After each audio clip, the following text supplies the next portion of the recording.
Hello. Right, so I did a short video on my phone which overheats when I try to upload, so I can't really do long videos on it. So it takes forever to upload to YouTube. So I'm using my tablet instead, which sometimes mangles the words. So I really need, I think, to get upgrades. I think I'm due one actually. So I'll look into that when I get back. Alright, so this video now is, I think someone who doesn't belong in the neighborhood has parked up under my sister's window because I don't want to make this about men and relationships or anything like that, but I'll sort of like keep it more to a people and relationship thing. Right, so I am not ashamed to own my energy, and unfortunately sometimes people can be attracted in the way ticks are attracted to cows, if you get my meaning. Right, bloodsuckers. Not always that, it's more from a spiritual perspective. There's something that they want to attach to. Right, so my thing is this. Hold on, I don't know what's on the bottom of my trainer, but I've attached something to it. Never mind that. Anyway, carry on with what I'm talking about. Right, so my frustration is this. Actually, it's not my frustration. I talk about personal development. I wrote about it in the book which was published 20 years ago. You have to be assertive. You cannot conduct a relationship with God and not be assertive, because you're going to have to tell everybody at some point to sod off, including family and friends, because what is between you and God is between you and God. I have documented evidence where family and friends have at one point or the other, let's not say insult, but because I don't sort of take insults from people, but have sort of like railed against me, made accusations like you're mad, you're just deluded, whatever. Even at the point when I was writing the book, I never revealed to anybody that I was inspired to write it, because it was too much information. So there are things, speaking from my personal perspective, that I don't tell people. I just get on with. But the one thing that I don't even know, can I cross? Yes.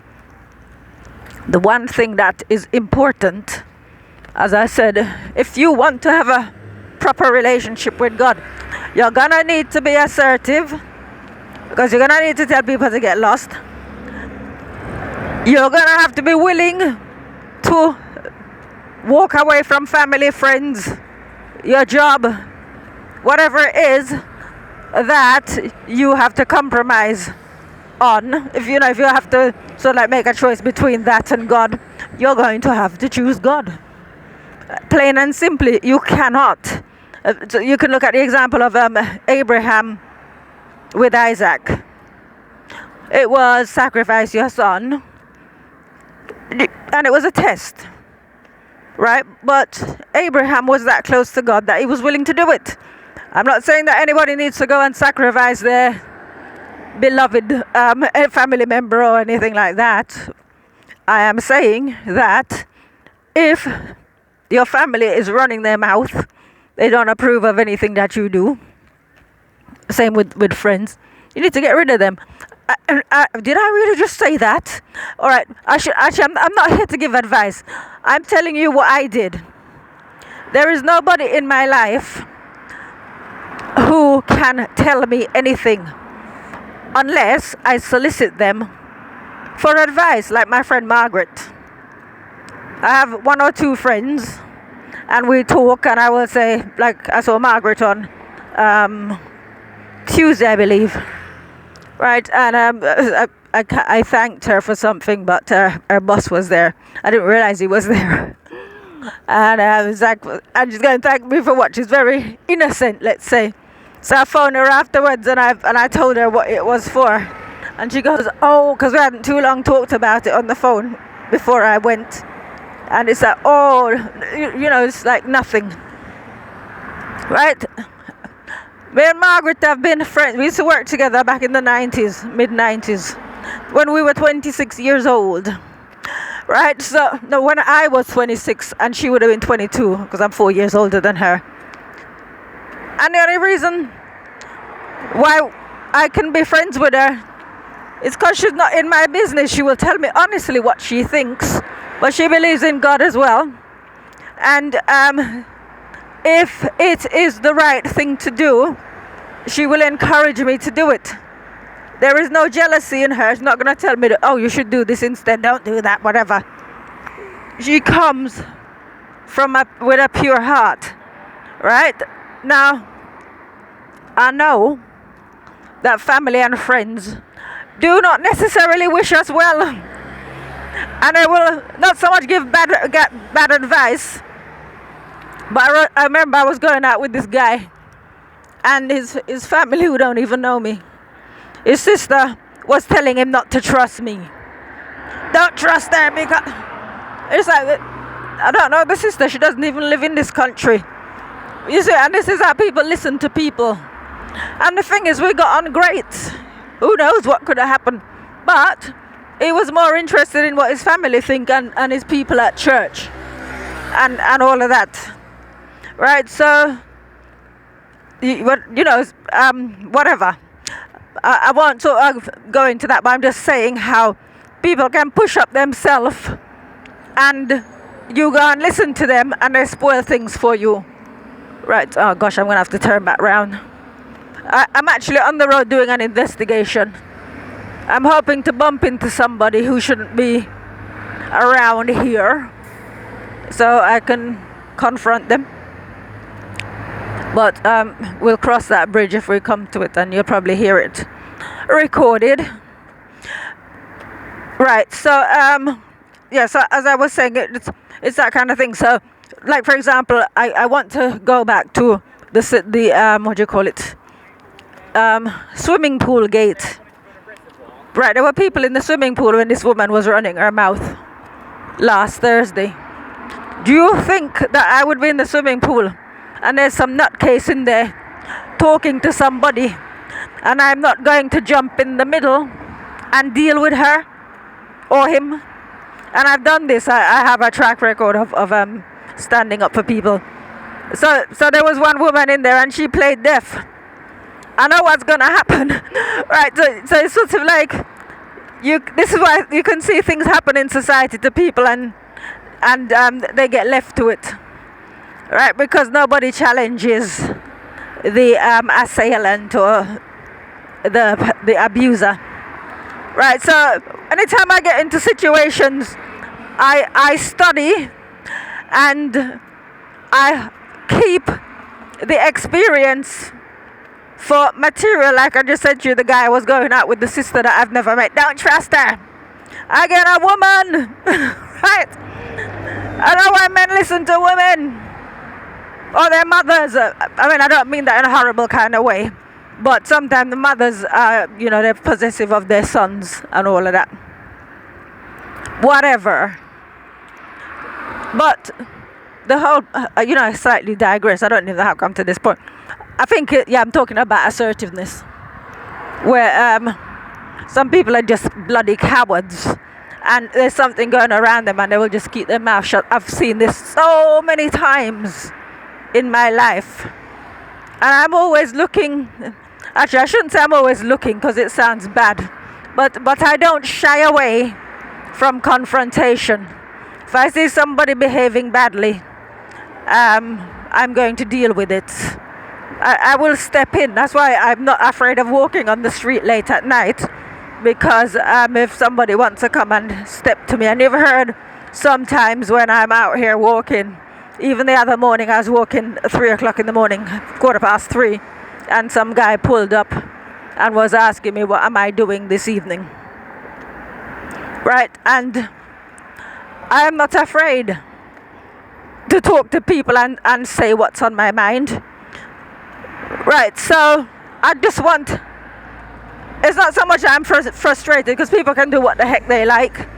But my thing is, I don't know why people fear people. I talk about this in the book. The book was written 20 years ago. No, not written. It was published 20 years ago.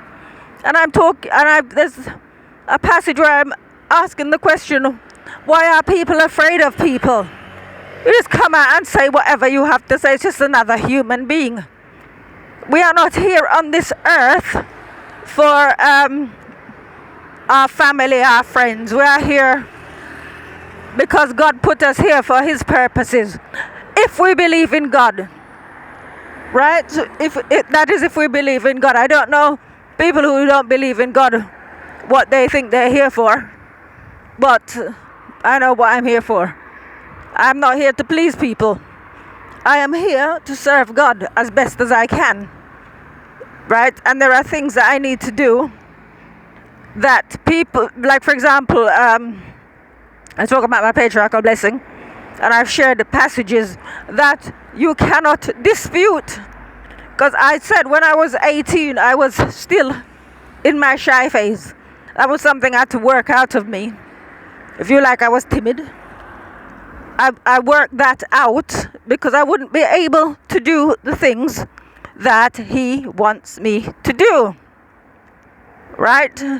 And I'm in a position where I can say and do anything because I'm not afraid of people. Like I said, there's no people have said to me, well, I don't really talk to anybody these days, more than the usual suspects who know better.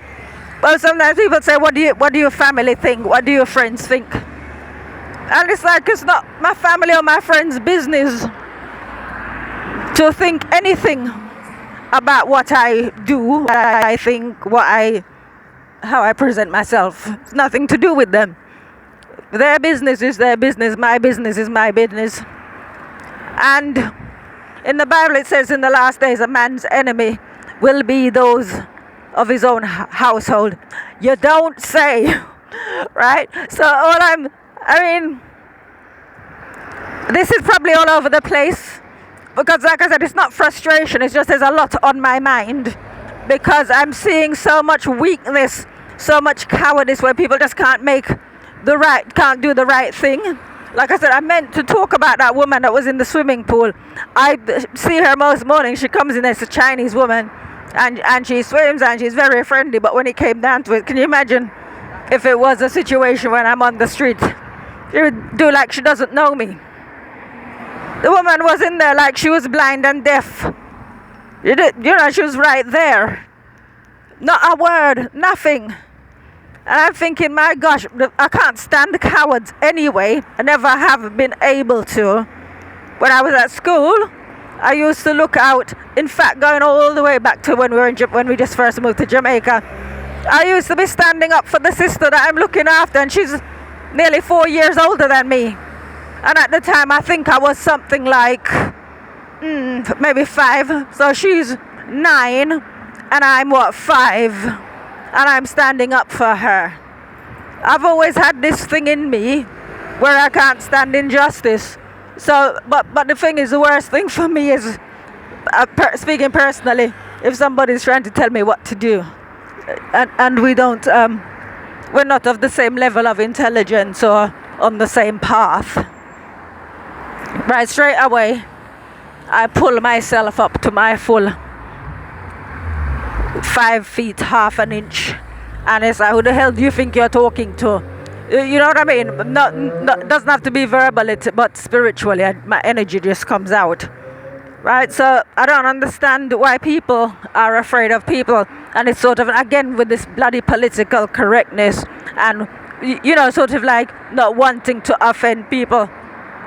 If you don't want me to offend you, don't come near me.